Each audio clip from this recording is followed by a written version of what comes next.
Our viewer Mariana says she thinks she's suffering from dry eyes and wants to know if it's something that might go away or if she should get help pretty quickly. Well, the typical patient who suffers from dry eyes complains of their eyes actually watering. They'll also sometimes say they feel gritty and sandy, but basically utilizing artificial tears is only a very short-term help for dry eyes. There are many other treatments, punctal plugs, Restasis, various other medications that can be used. But essentially, none of the artificial tears works long-term. They only last about 15 to 30 seconds, and then you're putting another drop in.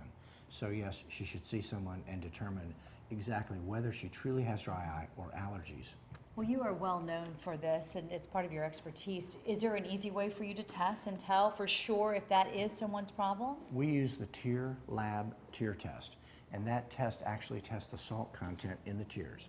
By testing the salt content, we know if there's more salt, there's less water, and then we treat appropriately. There's also an inflammatory test called Inflamadry. So in those cases where the salt is correct, but there's inflammation, you treat the inflammation. So it's not as simple as being told just to go to the drugstore and buy artificial tears. Well, we know that it's very uncomfortable for patients. They seem to complain very highly about it, don't they? And mostly they complain about tearing rather than dryness. So they'll typically say, my eyes are watering, could you make them quit watering? And we'll say, well, that's dry eye. And they'll say, no, that's not dry eye, they're watering all the time. And so the difficulty is in convincing them that that's what their real problem is rather than what they think it is. Good to know the symptoms. Thank you, Dr. Alan Panzer, for your expertise.